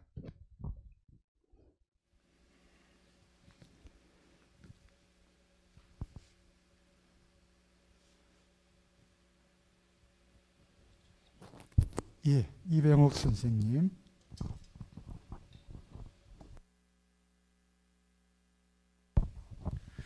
예, 교수님의 강의 감사하게 잘 들었습니다. 조금 주제와 어긋나더라도 용서해 주시고 두 가지 질문을 드리겠습니다. 첫 번째는 그 상상력에 관한 질문입니다. 그 시대의 정확한 과학적 지식을 제가 알 수는 없습니다만은 오늘 작품을 보면은 딴 것보다도 프랜시스 베이컨의 높은 상상력에 놀라게 됩니다. 저희가 어릴 때 봤던 그 빨간머리 앤 같은 거 좀 장르가 다릅니다만 보면은 아이가 항상 불숲에 이는 바람 하나만 봐도 또 상상을 하고 잔잔한 호수 수없이 그 꿈을 이야기하고 상상을 하는데, 제가 질문 드리고 싶은 것은 저희가 지금 이제 그 엄청난 과학 시대, 요즘 메타버스라고 하기도 하고, 우리가 이제 예전에 밤하늘의 별을 굳이 보지 않더라도 참 조금만 있으면 가공할 만한 가상의 공간에서 그 이상을 초월하는 그런 그 경험을 이제 할 수 있는데, 이렇게 초과학적인 어떤 그 시대에 과연 상상의 의미가 달라질 수 있는 건지, 안 그러면 상상력이 우리 힘이라케다 그것이 어떻게 또 정의 내릴 수 있는 건지 한번 묻고 싶습니다. 두 번째는 아마 다른 곳에서도 질문을 좀 받으셨을 것 같은데, 여기에 몸문화연구소라고 되어 있는데 굉장히 좀 생소하고, 교수님은 인문학자이신데 저희가 그냥 몸 그러면은 이렇게 육체적인 어떤 것만 자꾸 생각하는데, 여기에 대해서 좀 저희가 또 잘 모르는 점이 있으면 몸문화연구소 한번 여쭙고 싶습니다. 예, 고맙습니다. 두 가지 질문인데 분명한 것 같아서 바로 답변해 주셔도 좋을 것 같습니다. 예, 질문 우선 감사드리고요. 마이크가 작동하고 있습니까? 잘 지적을 하셨는데, 사실 현대 가상 문화, 뭐 핸드폰이 됐든 사이버 공간이 됐든 너무나 훌륭하게 모든 것들을 상상력을 구체화시켜서 보이기 때문에 어찌 본다면 우리가 상상할 필요가 있을까? 문명이 대신 상상해주고 나는 그냥 즐기기만 하면 된다. 그래서 상상력을 만들어내는 문화산업하고 소비자고 이런 식으로 이제 분리가 될 수 있을 것 같기도 한데요. 근데 그럼에도 불구하고 아무튼 우리가 그러한 최첨단 과학기술을 우리가 어떤 식으로 활용할 것인지 그건 우리 개별적인 개인의 상상의 영역입니다. 그리고 이때 제가 이제 주목하고 싶은 것은 꼭 생긴 대로 논다 이런 얘기를 많이 하잖아요. 제가 입을 열면 집사람은 무슨 말 할지 이미 알고 있습니다. 왜 꼭 김종갑처럼 말을 하냐. 밥맛이다. 박종갑처럼 좀 얘기를 하면 남편이 다정하고 조금 살갑고 등등 그럴 텐데 왜 꼰대처럼 말을 하는가. 그러면 왜 프랜시스 베이컨이 그 당시에 모든 과학기술 가지고 그렇게 상상을 했을까. 이건 전 상상이 굉장히 권력적이고 위험하다고 생각을 하는 게, 우리가 만약에 극단적인 예를 한다면 저놈을 왕따시키자. 그랬을 때 우리가 왕따시키기 위해서는 언제 합리화를 필요로 하거든요. 저놈은 버릇이 되게 나빠. 그렇게 정당화를 시키고 나서 왕따를 시킵니다. 나쁜 놈이라고, 버릇이 나쁜 놈이라고 상상을 하는 것이죠. 그리고 그것은 그는 왕따시키고 싶은 내 욕망을 정당화시켜주는 것이죠. 그러면 베이컨이 뭐 자연을 정복해야 되는데 뭐 자연은 타락이고 등등 이런 식으로 했을 때 진짜로 자연의 타락을 한 게 아니라 자연을 정복하기 위해서, 합리화를 시키기 위해서 그런 식으로 상상력을 발동을 한 것이죠. 가령 신대륙을 보면서, 아메리카 신대륙을 보면서 굉장히 조화롭고 아름답다. 그러면 아름다우니까 그냥 감탄하면서 입적 벌리고 지켜보면 되거든요. 근데 동물적이고 미개인이고 그리고 교화되어야 되는 대상이 그러면 정복해야 되는, 가서 정복하고 그리고 우리가 군림하고 그리고 머슴으로 종으로 부리고 이런 식으로 아메리카 대륙을 변모시키거든요. 따라서 상상력이라는 게 상상으로 끝나는 게 아니라 이게 저 사람을 왕따시킬 수도 있고 살인자를 만들 수도 있고 독립전사를 만들 수도 있고 결과는 엄청나거든요. 그래서 상상력이 이게 결코 순수한 게 아니다. 그리고 프랜시스 베이컨이든 뭐 데카르트가 됐든 누가 됐든 저는 도대체 이러한 담론들이, 이러한 철학책들이 도대체 어떠한 욕망을 감추고 있는가, 이걸 저는 생각해 봐야 된다라고, 그 점에서 제가 왜 프랜시스 베이컨은 그따위로밖에 상상 못했을까 이렇게 말씀을 드렸던 것이고요. 그리고 또 어찌 보면 저희는 상상력이 잠식당하는 시대에 살고 있는데 대중문화가 모든 걸 대신해서 상상을 해줘 버리니까요. 가령 50년 전에 나쁜 놈 그러면 나쁜 놈 우리가 어떻게 구체적으로 그래야 될지 몰랐거든요. 그런데 지금은 온갖 영화에서 하니발이라든지 양들의 침묵 등등 보면 나쁜 놈이 이미 다 상상되어 있어요. 그러면 저희 상상의 역할은 완전히 제로로 무의미해져 버리거든요. 그럼 우리는 돈이 없을 뿐만이 아니라 상상력도 도둑질을 당했다. 그런데 사실은 그러한 문명의 효과들, 이게 어찌 보면 우리가 생각해야 될, 더불어 상상해야 되는 그러한 대상이다, 이렇게 말씀을 드리고 싶습니다.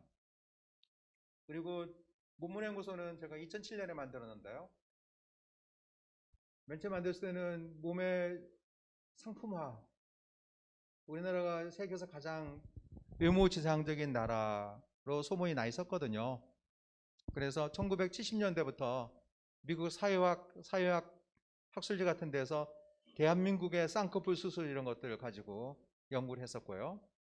그리고 우리나라가 국력이 올라가고 그리고 물질 수준이 올라가다 보니까 세계 어떤 나라보다 성형 많이 하고 화장품 소비 수출량들이 국민 1인당 소비량 비교해 봤을 때 다른 나라보다 훨씬 더 소비량이 많거든요. 그래서 이걸 왜 몸이 상품이 되는가, 그리고 몸이 어떻게 자본화되는가, 맨 처음에 그 문제를 가지고 연구를 시작을 했습니다. 몸이 내 몸이 아니라 상품화된 너의 몸이고, 그리고 백화점에 진열되어 있는 다른 상품하고 내 몸하고 무슨 차이가 있나. 그리고 모델들은 걸어다니는 상품이잖아요. 근데 그 다음에 이제 몸을 감정의 관점에서 접근하기 시작을 했습니다. 즉 지금 이제 저희들이 같은 공간에 있는데 보고 바라다 보고 얘기 듣고 들리고 하면서 몸에 미세한 변화들이 발생하거든요. 기분이 좋아질 수도 있고 나빠질 수도 있고 슬픔에 잠길 수도 있고 아니면 보다 낙천적이 될 수도 있고요. 그러면서 몸이라는 것은 이러한 몸과 몸이 서로 만나면서 일어난 변화다. 그걸 감정 정동이라고 표현을 하고요. 그래서 그런 정동의 관점에서 우리가 어떻게 몸에 대해서 새로운 담론을 만들어낼 수 있을 것인가, 그런 걸 연구하고 있습니다. 그러면서 가령 혐오라는 것도 그 점에서 논의를 하고 있고요. 그리고 이걸 또 이제 과학기술을 연장시키면 포스트 휴머니즘적인 몸 현상이 우리 생물학적 인간하고 어떻게 다른지 등등 이런 것도 연구를 하고 있습니다. 질문 감사드립니다. 예. 혹시 여러분들 중에 최근에 KBS에서 한국의 미라고 하는 다큐멘터리 방영하신 걸 보신 분 있습니까? 뭐 저도 정확하게 본 건 아닌데 우연히 이렇게 그 다큐멘터리를 보다가 이제 핵심적인 내용은 이거예요. 한국의 미라고 하는 것은 이제 한국만의 고유한 전통 이렇게 표현할 수가 있겠는데, 우리는 지금 K-팝 이렇게 해서 한국만의 고유한 것 이런 표현을 쓰잖아요. 그런데 거기서 이야기할 때 한국만의 고유한 내재적인 전통, 아름다움, 미를 표현했을 때 그것들이 적어도 시기적으로 보면 1987년 이전까지만 하더라도 한국에서는 있었다. 그런데 87년 민주화운동 그리고 88년 올림픽이 열리면서 대한민국이 이제 세계에 알려지게 됐다는 거죠. 그 전까지는 대한민국이라고 하는 나라에 대해서 전혀 관심이 없었는데 알지도 못했고, 그 과정을 통해서 대한민국이라고 하는 나라가 세상에 이제 알려지게 되고, 근데 알려지는 과정에서 바로 이제 모든 개개인들의 억압된 자유에 대한 의식이 이제 해방감을 맛보게 되었다는 거죠. 특히 젊은 세대들이. 그러면서 무분별하게 서구의 문화를 그대로 받아들였다는 거예요. 모든 서구의 문화 산업을 그렇게 일방적으로 받아들이는 과정이 이제 90년대 이후라고 이제 그렇게 하면서, 그 과정에서 한국의 고유하고 내재적인 그런 아름다운 미라고 하는 전통이라고 하는 것이 그때 거의 대부분 많이 사라졌다.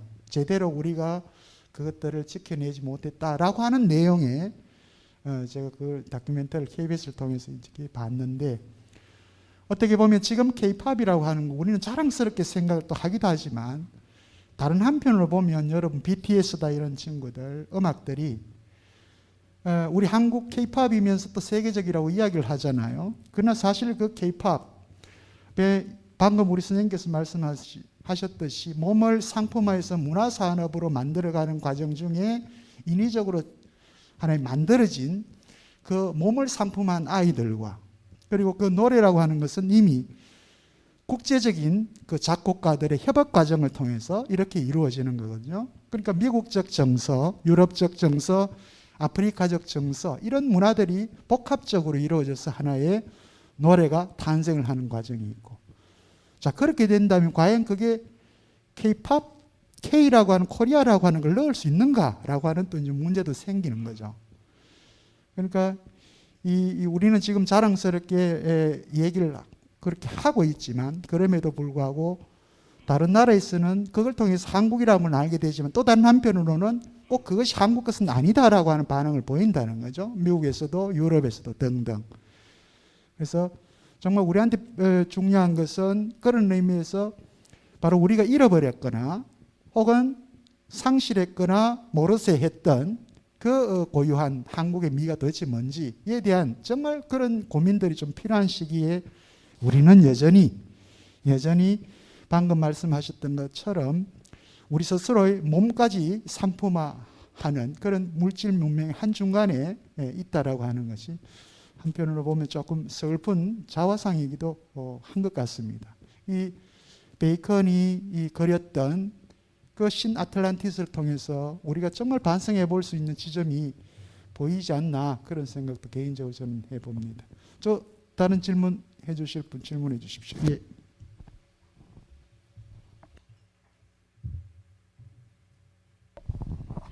두류동에서 온 이영희입니다.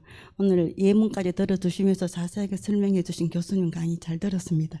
저는 두 가지가 궁금한데요. 저희들이 지난 학기에 셰익스피어에 대해서 공부를 했습니다. 근데 이 베이컨의 생물 연대로 갈 것 같으면은 셰익스피어하고 동시대인이거든요. 그리고 베이컨이 한 10년 정도 더 살은 걸로 알고 있는데, 그렇다면은 셰익스피어가 4대 비극을 쓰고 5대 희극을 집필하면서 무대에 올릴 때 베이컨은 법관으로 생활을 했잖아요. 그러면 이 두 걸출한 거물을 혹시 교류는 없었는지, 사상적으로 주고받은 건 없었는지, 그런 흔적이 혹시 남아있는 건 없는지, 그게 좀 궁금했고요. 두 번째로는 16세기, 17세기 이 시기에 영국은 문학사적으로는 셰익스피어, 존던, 그다음에 또 누구더라? 존 밀턴, 이런 지금 영국이 자랑하고 있는 3대 시인이 이 시기에 등장했지 않습니까? 그렇다면은 철학사적으로는 토머스 모어보다도 베이컨이 한 7, 80년 뒤의 인물이고, 그렇다면은 베이컨 이후에 영국의 철학사를 이어가고 있는 인물은 혹시 어떤 사람인지, 그러면 그 사람이 주장하는 그 사상적인 기조는 어떤 게 있는지, 그게 궁금해서 질문을 드립니다. 이상입니다. 예, 고맙습니다. 두 가지 질문 또 분명하니까 한번 말씀해 주시죠. 첫 번째 질문은 굉장히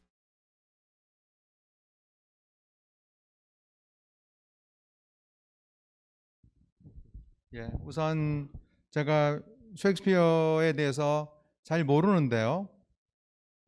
영문학 전공이기 때문에 제 가지고 있는 상식까지 말씀을 드리면, 한동안 셰익스피어의 저자가 누구인지, 영어로 authorship이라고 그러는데요. 진짜 저자가 누구인가, 저자 논쟁이 한 20, 30년 전까지만 하더라도 끊임없이 논쟁이 이어져 왔습니다. 근데 셰익스피어는 별로 좋은 교육도 받지도 못했고 상인의 아들이고, 그런데 이렇게 뛰어난 작품을 쓸 수가 있었을까? 아마 프린시스 베이컨이 진짜 저자이지 않을까. 또 닥터 파우스터스라는 작품을 쓴 크리스토퍼 마을로우가 있는데요, 마을로우가 진짜 저자가 아닐까. 아니면 또 숨어있는 또 다른 저자도 있다, 이러한 또 음모설까지도 가세를 했었고요. 근데 지금은 그런 논쟁이 어느 정도 자지러든 걸 알고 있는데, 아무튼 너무나 뛰어난 작품이기 때문에 감히 누가 이 정도로 쓸 수 있을까. 근데 딱 인물을 보니까 셰익스피어 기대에 못 미치거든요. 제가 엄청난 작품을 썼는데 봤더니 김종갑 키가 166이고 쪼잔하게 생겼고 등등, 그러면 믿어지질 않잖아요. 그런 것 좀 비슷한 일이 문학사에서 있었습니다. 그리고 그 당시 영국 문학에 대해서 잘 알고 계시네요. 철학자는 프랜시스 베이컨이 1566년생이죠. 88년생이 토머스 홉스죠. 토머스 홉스는 대단한 정치 사상가이자 철학자이고요. 그리고 그 다음에 존 로크가 또 등장을 했죠. 그리고 그 다음 세대가 바로 휴미고요. 휴는 경험론에 있어서 가장 대표적인 사상가라고 볼 수가 있고요. 따라서 그렇게 우선 베이컨, 그 다음에 홉스, 토머스 홉스, 그리고 존 록, 그리고 휴움, 그러한 계보를 뭐 말씀드릴 수 있을 것 같습니다. 예, 이 정도입니다. 그 질문을 제가 빠뜨렸네요. 거기에 대해서는 모르겠습니다. 교리가 저는 없었던 걸 알고 있는데 정확한 건 모르겠습니다. 예, 또 다른 질문 있으면 해주십시오. 예.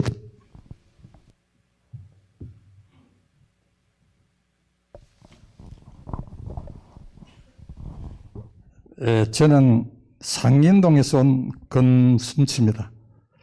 참 오늘 강의를 잘 들었습니다. 지난주에도 참 정치 외교학 교수가 본 베이컨, 이번 시간에는 영문학 교수가 본 베이컨, 또 그의 그 전에는 모어의 유토피아를 비교하면서 아주 잘 강의하시고, 우리 오늘 오면서도 회원들끼리 했는데 강의 내용이 아주 쉽게 참 그 문학적 문장을 읽는 것처럼 쉽게 감동을 받아서 고맙다는 말씀을 하기 위해서 일어섰습니다. 특히 그리고 오늘 앞에 또 아까 이병수 뭐 질문을 많이 하셨는데, 저는 베이컨에 대해서는 앞에 질문도 하고 거의 뭐 대강 제가 알고 싶은 건 거의 다 알았는 것 같고, 오늘은 아까 이병욱 선생님도 말씀하셨는데 몸 연구, 여기에 대해서는 김종박 교수님의 저서 근대적 몸과 탈근대적 증상, 시간이 없지만 더 짧게 하참 동대구에서 걸어오셨다. 저도 간혹 이 범어도산의 강의를 듣고 집에 갈 때 그쪽에 걸어서 간 기억이 있는데, 야, 참 특별한 분이다 싶어서 선생님의 저서에 나오는 요걸 중심으로 짧게 이렇게 한번 책 내용을 한번 설명해 주시면 대단히 고맙겠습니다. 뭐 기억나십니까? 2008년인데 근대적 몸과 탈근대적 정상이라고 한 저서를 내셨는데, 뭐 간단하게 한번 소개를 좀 해주시죠. 어떤 주제를 가지고 문제의식 갖고 저서를 하셨는지.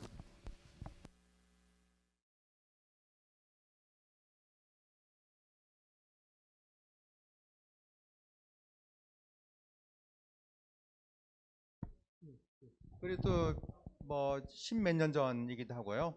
근데 간단히 요약을 드린다라면 근대적인 몸이라는 것은 몸과 마음의 분리거든요. 근데 몸과 마음이 분리될 수가 없는데, 분리되어 있다는 걸 정당하기 위해서 엄청나게 많은 철학자들이 덤벼들었고 불면의 밤을 새우면서 잉크를 적셨죠. 근데 설명할 수 없는 이제 몸과 마음이 분리되어 있는 게 아니라 서로 결합되어 있다는 사실을 인정할 수밖에 없었고, 그것들이 이를테면 철학사, 문학사에서는 일종의 증상으로서 나타났다, 이렇게 말씀을 드리는 겁니다. 그리고 한마디로 달리 말씀을 드린다면, 우리는 몸하고 마음과 다르다고 하는데 우울증 걸리면 사실 몸하고 마음의 차이가 갑자기 희석되고 차이가 없어지고 몸이 마음이 되고 마음이 몸이 되는 그런 묘한 지점에 서게 되거든요. 이것을 저는 탈근대적인 증상으로 이름을 붙였습니다. 네, 이상입니다. 예, 그 방금 답변 드린 것처럼 그 몸과 마음을 그렇게 두 개를 완전히 절단시킨 사상가를 다음 주에 만나게 됩니다. 예, 데카르트를 통해서 우리가 한번 확인해 보십시오. 왜 데카르트는 몸과 마음을 저렇게 나누었을까? 그것도 이제 바로 이 근대적 세계관하고 직접 관련되어 있는 문제이기 때문에. 예, 또 다른 질문 있으면 받겠습니다. 예.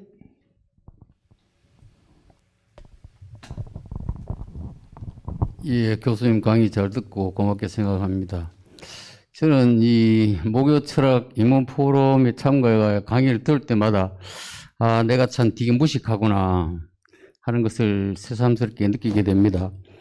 근데 오늘 저는 이런 질문이 될는지 모르겠는데, 베이컨 시대가 이제 중세에서 근세로 넘어오는 그 과격한 급변하는 시대고, 지금 이 시대가 20세기를 마치고 21세기 접어들면서 그 과학 기술로 인한 급격한 그 변화가 지금 오고 있잖아요. 그래서 며칠 전에 2040년은 어떤 세상일까 하는 칼럼 어느 뭐 신문 기사를 제가 본 적이 있습니다. 거기 보면 뭐 인공자궁 시대가 온다 그러거든요. 상고가 없는 그 이제 인간이 생산된다는 건데, 거기다가 급격한 그 최첨단 과학 사회가 오면 지금의 이 상황하고 베이컨이 살던 그 급변하는 그 병황 시대에서의 그 철학이 나왔다면, 지금 베이컨이 다시 이 세상에 다시 나타난다면 과연 저 때의 지금 베이컨이 주장했던 유토피아의 세계를 다시 할 수 있을지, 그런 점에서 교수님 생각은 어떠신지 한번 듣고 싶습니다. 예, 고맙습니다. 우리 교수님의 상상력이 한번 기대해 보겠습니다. 예. 프랜시스 베이컨은 과학 만능주의자로 저는 생각을 합니다.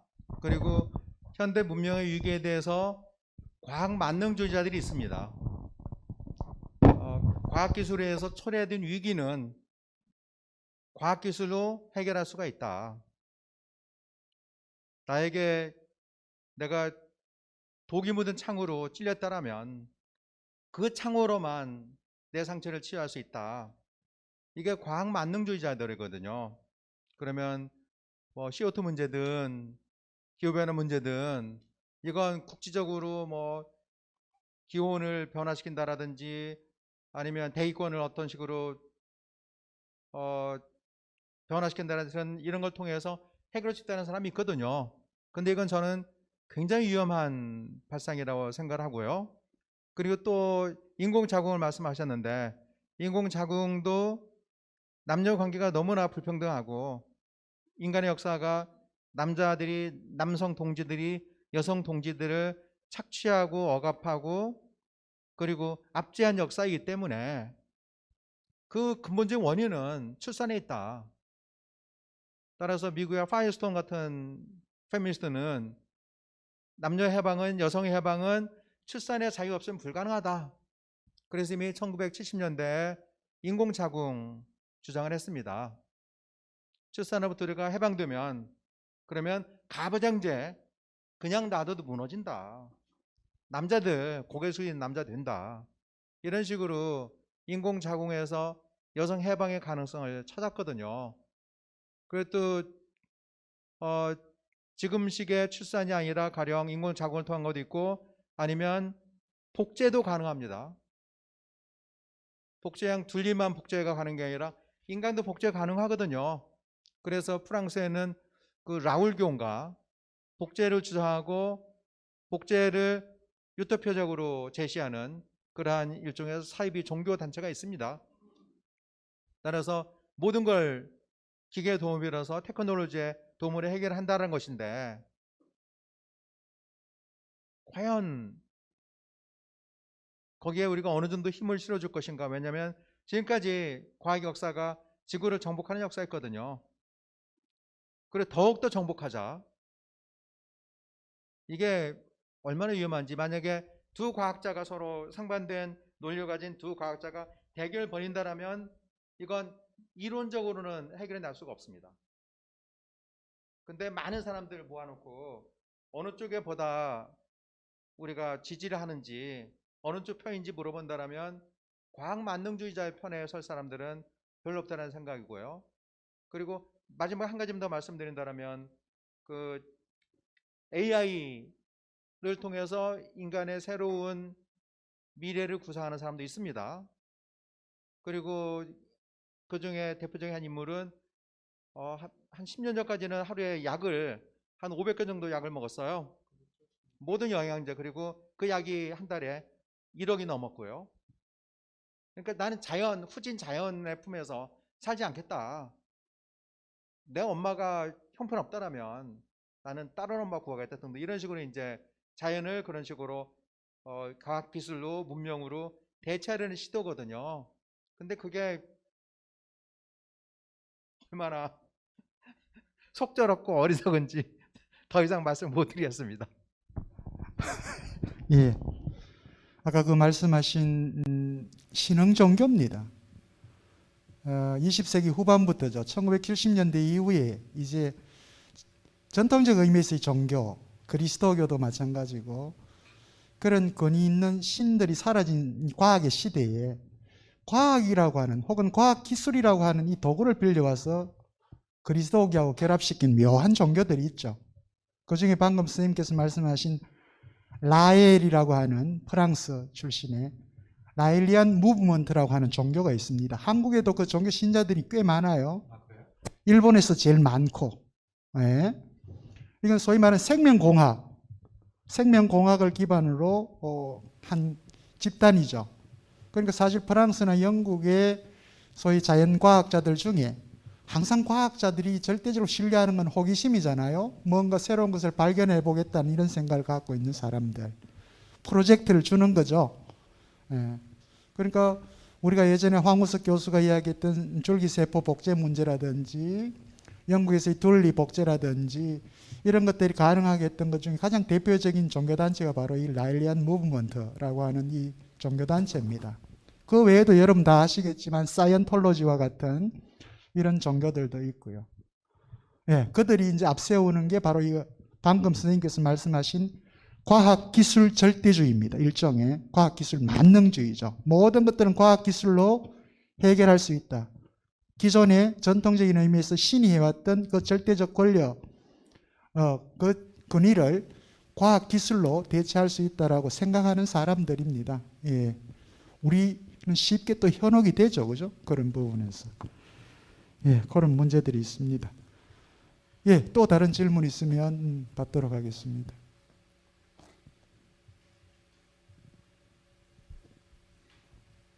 뭐 쉬운 문제도 예, 어르신.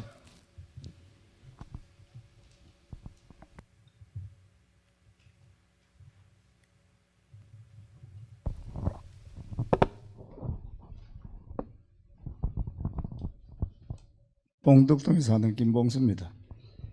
오늘 교수님 타이틀이 이제 근대의 유토피아, 프랜시스 베이컨이나 혹은 토마스 모어의 그 유토피아를 말씀하실 때 그 당시에 철학적인 사상적인 문제를 지금 살고 있는 한국에 옮겨와서 우리가 볼 때에 아무리 좀 혼잡하고 어렵고 미래가 좀 불확실하더라도 한국이 어떤 유토피아를 가졌으면 좋겠는가 하는 데 대한 교수님의 한 말씀 짧게 전해주시면 고맙겠습니다. 예, 고맙습니다. 또 한 번의 상상력을 부탁드립니다. 예. 저는 제 입장은 간단하고 단순한데요. 덜 먹고 덜 쓰고 많이 놀자로 요약될 수가 있고요. 그리고 먹이 사슬을 인간이 최고의 포식자로서 호랑이, 사자, 표범, 늑대 다 몰아내고 인간이 최고의 포식자가 되면서 자연의 먹이 사슬이 완전히 망가져 버렸거든요. 그래서 리와일딩, 영어로 다시 먹이 사슬을 회복을 하자. 그래서 이렇게 말하면 아마 뺨 맞을 겁니다. 지리산에 호랑이를 데려오자. 그리고 지금 우리가 호랑이가 우리 지리산은 안방처럼 우리가 등산하고 들락이는데 거기 호랑이에게도 호랑이의 생존권을 보장을 해주자. 그러면 인간이 보다 겸손해지지 않을까. 인간도 먹기만 하는 존재가 아니라 먹힐 수도 있고, 그리고 위험을 호랑이와 같이 분담을 해야 되고, 그러면서 우리가 자연과 새로운 관계를 맺고, 그리고 그러기 위해서는 덜 먹고 덜 쓰고 많이 노는 이러한 삶의 변화가 필요하다. 저는 그렇게 생각합니다. 뭐 만족하십니까, 선생님? 근데 제가 조금 거기에 한번 덧붙여 볼까요? 호랑이가 살던 이 조선 반도는 남북한 통틀어서도 아마 그때 2천만이 안 됐죠. 2천만 안 됐을 겁니다, 아마. 적어도 예, 호랑이가 살 때는. 그러나 지금 한번 보세요. 남북한 합하면 지금 얼마입니까? 여기 5천, 저기 2,500, 7,500입니다. 이 5천만이 갈 데가 없어가 지리산 구석구석 다 들어가잖아요. 이거 어떻게 할 거예요? 우리는 지금 뭐 산천 어디 안 들어가는 데가 없습니다, 인간이. 이 좁은 땅덩어리에서. 호랑이를 어떻게 하면, 저는 동물원에서는 호랑이를 해방시켜야 된다고 생각하는 사람입니다. 개인적으로는 동물원은 전체 없애야 된다고 저는 개인적으로 생각을 하고요. 우리는 19세기에 유럽에서는 벨기에를 포함해서 아프리카 사람들 동물원처럼 갖다 놓고 구경했잖아요. 그게 우리의 인간 모습인데, 우리는 지금 여전히 그걸 인간이 아닌 다른 동물로 대체시켜 놓고 그렇게 보고 있는데, 예, 저는 오늘 선생님 말씀 중에 그거는 저도 개인적으로 공감합니다. 덜 먹고 덜 쓰고 즐겁게 늘 놀이하듯 살자. 이건 뭐 저도 개인적으로 굉장히 공감을 합니다. 한마디 빠뜨렸습니다. 하십, 예? 덜 일하고. 덜 일하고, 예. 덜 일하고 일주일에 4번만 하고, 예.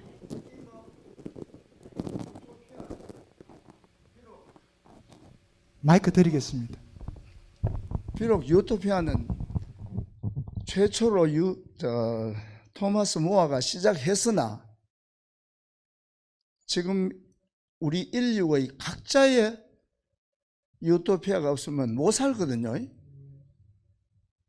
그러면서 봤을 때 유토피아는 우리에게 가장 절실한, 그러니까 현실 감각을 좀 더 새롭게 해야 되는 명제 중에 명제라고 봤을 때에 이게 참 그냥 목철에서 김종갑 교수님을 모시고 한번 다룰 게 아니고 또 우리가 더 다른 방면에서 각자 그 나름대로 이 문제를 안고 좀 깊이 생각해야 하는 문제이다, 그렇게 봅니다. 예, 저도 같은 생각이고요. 그리고 유토피아는 라틴어 두 어휘가 연결이 돼서 만들어진 거거든요. 유는 없다라는 거고, 토피아는 토포스고요. 토포스는 장소입니다, 장소. 내가 살 수 있는 장소. 그리고 토포스는 우리 의사소통 말에도 적용될 수가 있습니다. 우리가 모였을 때 하늘도 울고 땅도 울고 오늘은 바람이 불고 뭐 등등 이런 게 많은 게 전부 다 토포스거든요. 내가 말을 하는 나의 습관, 그리고 내가 살고 싶어하는 땅, 이것들이 전부 다 연결이 되어 있습니다. 그러면 개인은 다 나름대로 자기 토포스를 갖고 싶어 하죠. 그리고 이 문제가 저희가 진지하게 고민하고 논쟁하는 게 굉장히 의미가 있다고 생각합니다. 제가 사회자님은 무시해서 죄송합니다. 아닙니다. 고맙습니다. 저도 떨어지는 은행나무 잎을 보면 참 아름답다 그러면서 가을을 느끼기도 하고요. 그런 낭만적인 게 있지. 그 은행잎을 보면 이거 추출해서 내 몸에 뭐 좋은 걸 만들어낼까 이렇게 생각하지는 않는 것 같습니다. 어떻게 보면 우리 시대에 아까 선생님께서 말씀하셨습니다. 한마디로 그냥 관조라고 하는 표현을 쓰셨는데 모든 사물들이 혹은 그 사물들 속에 인간까지 포함해서 그들이 나의 삶의 이익을 위해서 사용되는 수단 혹은 도구로 보는 그런 이런 과학적 사고 태도보다는 그들을 아름다움의 대상으로, 배려의 대상으로, 공감의 대상으로 혹은 연민의 대상으로 바라볼 수 있는 그런 시선들, 그게 저는 관조의 시선이 아닌가 싶고요. 그게 또 우리들한테 가장 필요한 또 계절이 아닌가 싶습니다. 가을이 깊어가고 있는데 오늘 프랜시스 베이컨 주제를 가지고 여러분들에게 아주 쉽고 명료한 강의를 해주시고 끝까지 또 답변을 해주신 김종갑 교수님께 여러분 큰 박수 한번 부탁을 드립니다.